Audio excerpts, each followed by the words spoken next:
Do any of you guys want an audio check on camera? Can they? No? Okay. Go team.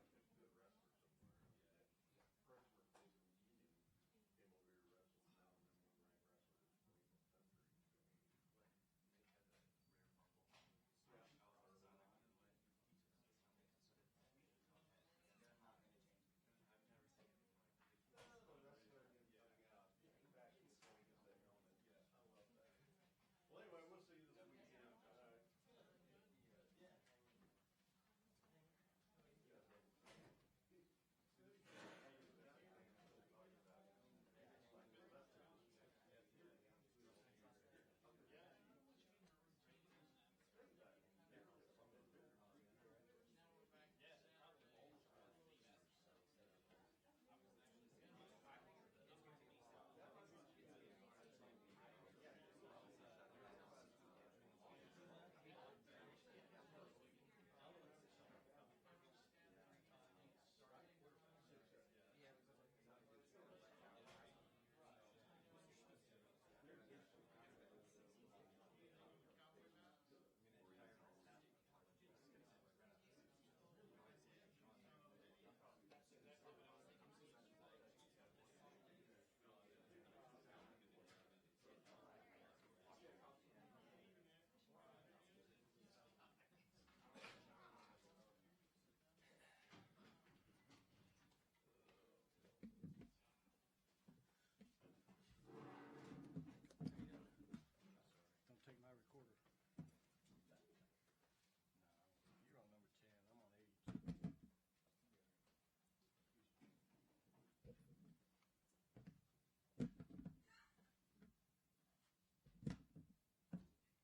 You guys ready? Everybody's ready? Back at it this week. Obviously, our players are fresh and ready to go with having the extra day off. And we worked on Friday and then again yesterday. And they get their day off today, and then we'll be back at it on Tuesday. And the health of our team's good, and looking forward to another week of practice. Your run game was so much more effective in the second half. Did you think it's because you executed it better, or you just wore them down ultimately? Could be both. We were a little more open in our attack, a little bit more vertical passing game. I thought we blocked a little better, and I do think that because of the numbers that we probably wore them down a little bit later in the game. Just off the cuff, Mike, in reviewing the offense, how much of plays not working in particular situations was physical versus just communication, something you could clean up in that area? Well, I don't think there were many of them that were physical. I think there's just plays that communication's not as good as we would always want it to be, but just remember that about 20 to 30% of plays that are run throughout a season don't get executed properly in all of college football, in my opinion. So there'll be some of those plays. We've talked about that. That's why your quarterback, your running back, and your wideouts got to make up for it, and good skill players usually mean good offenses. So each week we'll get a little better, and hopefully we can improve as we progress through the season. That's what good football teams do. They get better each week. Mike, we saw Darion Daniels debut on Thursday. What's allowed him to jump into that too deep as a freshman at a pretty tough position to transition to and be productive? Well, physically, he's a little further ahead than players that we've had in the past here. He's a 300-pounder when he walked in there. He's strong. He's got a good background. He's mentally further ahead, a little more mature than most freshmen are, and he was able to stay healthy in camp. We had seen the half sack, obviously, in the game, but what else watching film on him maybe stood out from his performance? Well, he's made plays in practice, and he's been competitive, and he's held his own against the offense, and his cardiovascular shape's been good. And if you can make it through camp and you stay healthy and you can absorb information, then you have a chance to play as a freshman. Here at Oklahoma State, we haven't had as many at that position because we haven't gotten that many 300-pounders. Most of the time we're bringing in 250, 260-pounders. We're developing into that position.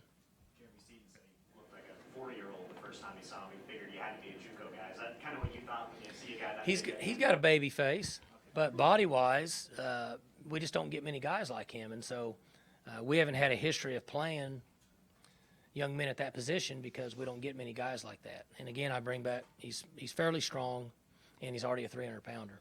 You played in the past when you had to go really young inside, it's because you obviously had to. But one guy you did play earlier was Castleman. Is Darian Daniels on the same level of being ready as a freshman that Castleman was? A little further along than Castleman, sure. Coach, how would you evaluate Central Michigan's talent level as far as ones-on-ones as to what you'd see in the Big 12? Well, that's hard to do. You're talking about 10 teams. So it's almost impossible for me to evaluate one school against 10 teams in this league. But I would say that there are several teams in their conference on any given day, if you play them in the right environment, that they can compete with teams in this league. Just in terms of playing mistake-free football, how did you assess your freshman return guys? In terms of just catching it and not doing anything foolish? We were pleased with the communication between Seals and Carr in kickoff returns, and I thought that they stayed level-headed. And 84 went after punts and was catching the ball and trying to return them, and that's encouraging to us as a coaching staff. Hold your breath on that one. Not really, no, not with him. I have a lot of confidence in his ability to catch the ball. And if you watch him every day like we do, he's going to make mistakes. I mean, there'll be times that he does it, and everybody will say, well, I thought you said he could do it. But if you've watched him like a month like we have, you understand why you have confidence in his ability to catch a ball. Mike, Mason Rudolph making his home debut on Saturday. Remember the first time that you ran out on the field here, and is that a game that stands out? Does it blend in with the rest of them? Well, mine was a little different. Mine was at halftime of a game, so and I wasn't in any position or ready to play, and it was a surprise. His is not. I think this is the first time he's played a home game in like 8 games, because in high school they played on the road in their playoffs and their state championship. So somebody asked this morning on the Big 12, was he excited? I'm sure he is. He doesn't really talk about a lot of things like that. He's a little more quiet and reserved, but I know he's got to be excited to play at home. This will also be Larry Reese's first home game on the PA since going through throat cancer. I mean, would you follow along with his journey, and is he kind of an intricate part of the OSU family in that? Yeah, Larry really is. He's not only with the voice of the Cowboys, but his role he plays with the athletic department, and everybody knows him. And he's got great people skills. Larry can go sit down at dinner with anybody and have a good conversation, and most of us have a hard time doing that. And Larry's always been really good in those situations. And he's a big part of Oklahoma State and Oklahoma State athletics. I know you said before you don't really know sometimes what you're going to get in a guy's first game for you.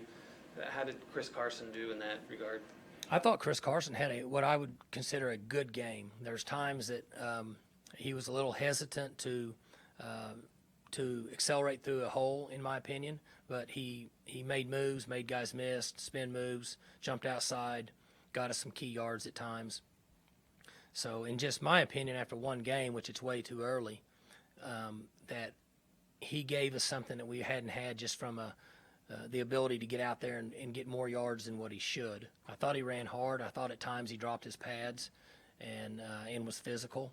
And even though he's a junior college player and he's got a couple years on high schools, there's a considerable difference between a junior college and this level of football. So he's going to still go through a little bit of a transition. But we were pleased with what he gave us in the first game. How was his physical recovery for 20 carries in a major college game? Seemed fine. I don't remember, or nor did I hear about him coming off and taking himself out. So I think he was fine. What is the biggest adjustment you think a guy's got to make when he makes that jump? Well, the game's faster. You have bigger players who run faster, and that's really what it comes down to. It just moves a lot faster than it does at each level. The number of players at this level that can run fast and get there compared to that level, there's just a difference. And I think that's the biggest adjustment. Mike, how much better was your line in that second half? And I mean, I'm going to assume this is going to be a work in progress for a while. Sure. On the offensive line. Is that kind of where you're at? Well, if you remember a couple weeks ago, that question come up, and I said we're a better offense, but we're not where we were up front in the years that we were running up 40 and 45 points a game. But they should get better each week. And as I talked about the improvement, that group with Sulaco and Crabtree playing however many games he played, 7, 8 games last year. And Victor played at a different level, but he's new, but he's at least experienced. But Paul hadn't played a lot, Lundblad hadn't played a lot, and Mike Wilson played 2 different positions. So now that we have them kind of locked in, they should improve each week. But we were better in the second half, more so because I think we opened the game up a little bit and a little more vertical passing game, and I think that allowed our offensive linemen to have more success. You don't wish defeat on anybody else, but I mean, does it help you at all when you see major college teams lose to lower level teams to remind your guys you better not fall asleep this week and you better prepare? Well, we talk about it each week, and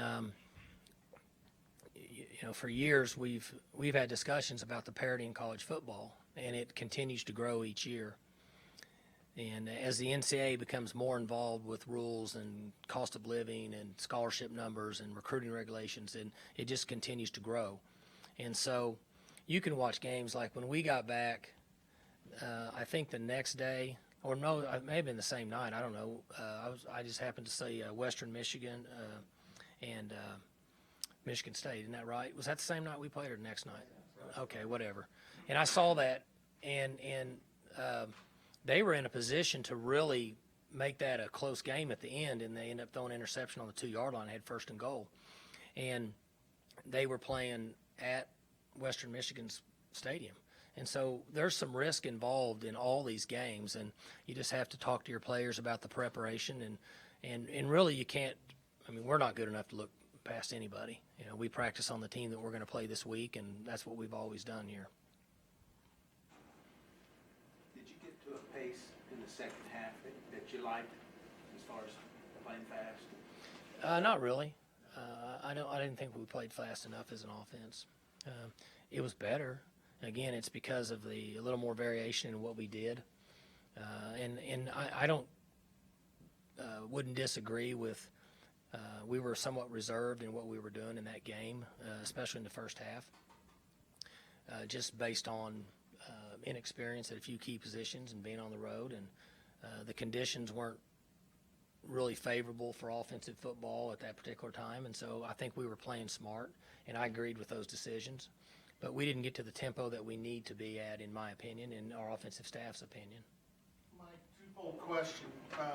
Zach Seiner was punting in his first game, and he flipped the field big twice with his and seemed to play really well.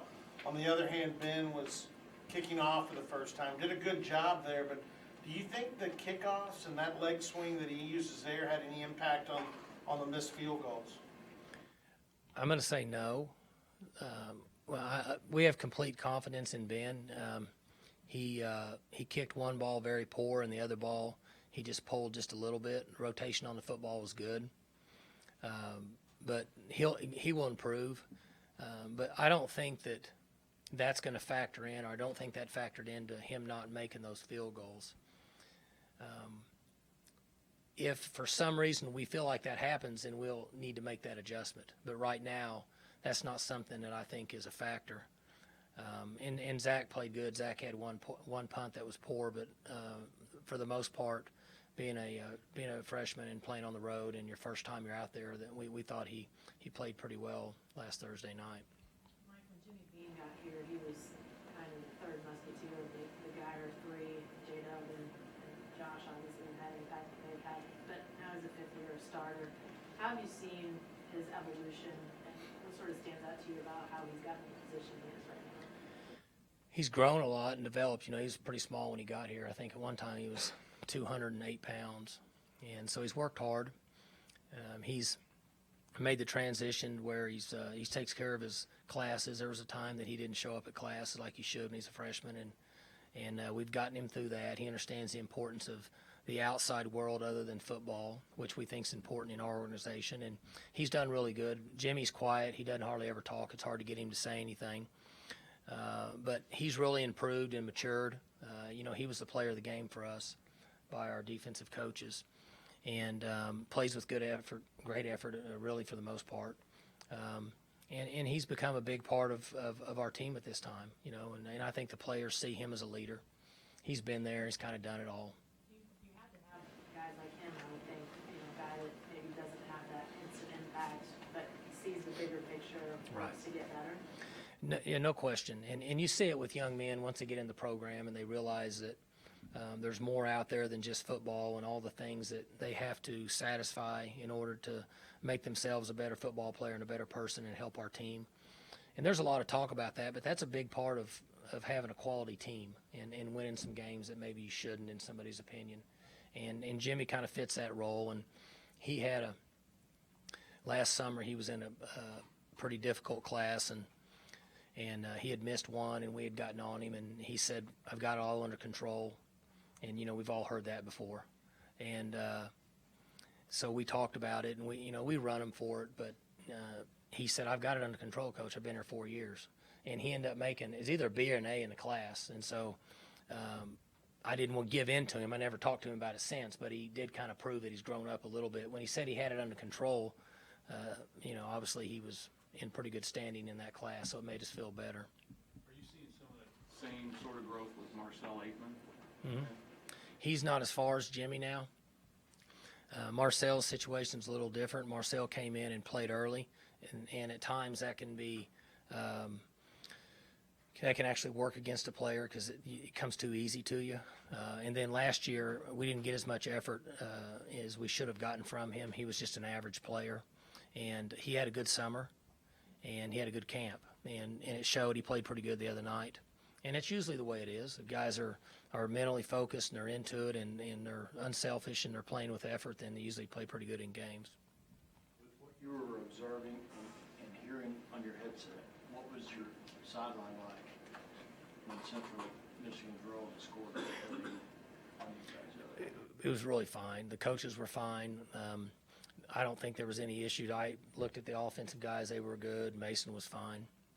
So, you know, you guys asked me about Troy a couple weeks ago, and my response to you was I think we're further along as an organization.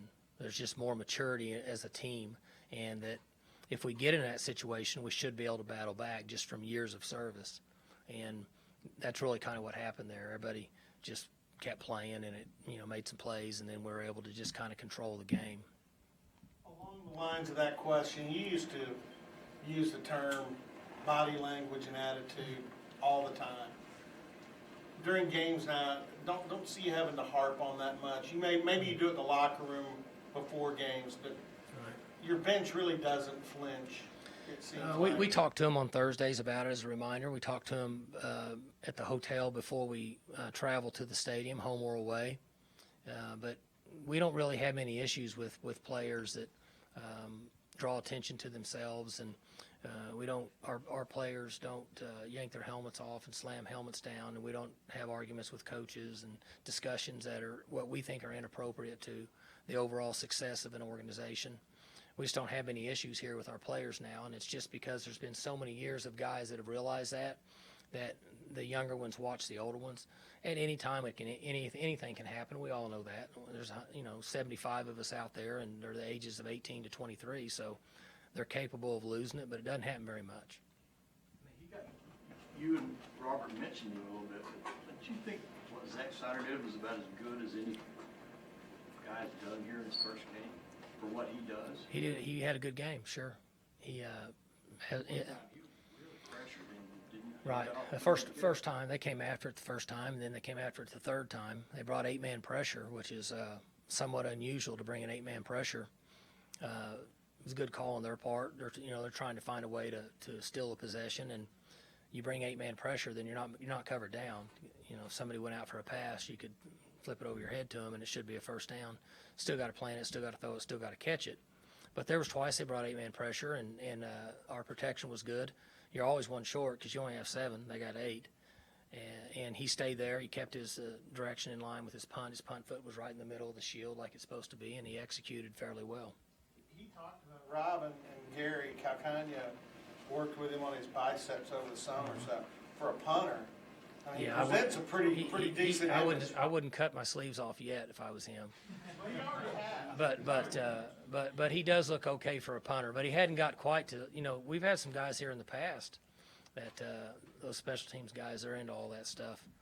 But he's done well. He's another guy that doesn't really talk much. You know, he's really quiet, but he's done well up to this point.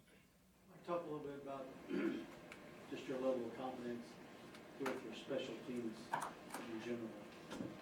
You know, Well, I really like what Robbie does. I think Robbie has developed into as good a special teams coach as we ever had here. And I like his schemes.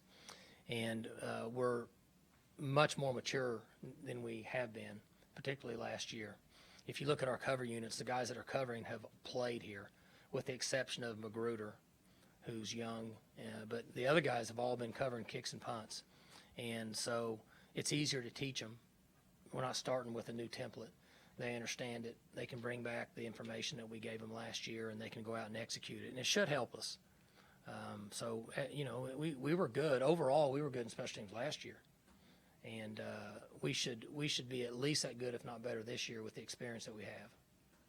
But don't you have to be more consistent knocking home field goals? I mean, you had a little issue at the end of the Cactus Bowl. I leave all that to the side. If we don't get better at that, it's not going to matter. You're exactly right. I mean, the cover units, the protection units, that part of it, but we got to make field goals, no question. When we have an opportunity to score within 45 yards, for the most part, we've got to knock those things down. I agree 100%. Mike, Central Arkansas ran something like 103 plays on Saturday. 105. It's good to see your team go up against a non-conference opponent that runs that tempo, Sure. maybe help them go into the And they've done very well on offense. When you look at the points they accumulated, the number of plays they had, all while being in a game when the other team was doing the same thing, that's not easy to do. And they have a good scheme, and they know what they're doing. Their quarterback is he's active enough to move around and make some plays, and unbalanced in motions and different things they do. They have a good scheme, and they understand it, and they know what they're doing. So it'll be good for us. It'll be a good game for us. It'll be a good challenge for our guys to go out and play. We need to improve in those areas. We need to get better in offense, and we need to be play faster. We need more big plays, and you know, it's a game that we need to go out and improve and compete against ourselves, and understand that Central Arkansas has had a history of moving the ball and scoring some points. It's not often you hear of a high school football star playing tennis. Mm-hmm. James Washington, was that something you guys were aware of when you recruited him, and do you think that helps? Well, I don't know if it helps football-wise. I know that it helped us think that he was really athletic, because you know, to run around and hit a little ball with a racket and make it go in the right area can't be as easy as what people would think it would be. And I think there's a really good story to that. Again, I hate to go into great detail because I may be off some, but I think he just went out and played that spring and went deep into the state tournament without even having lessons and playing. He just went out and played. So he's very athletic, and you know, he's made a lot of big plays. He's a guy that makes some really fancy catches in practice. What do you think his ceiling is, or what he's capable of in his career? Well, he should be a very good player. He's got a good demeanor and good temperament. He has good attitude. He likes to play the game. He's another player that's quiet and reserved, and he's unselfish. So those guys usually do very well in college.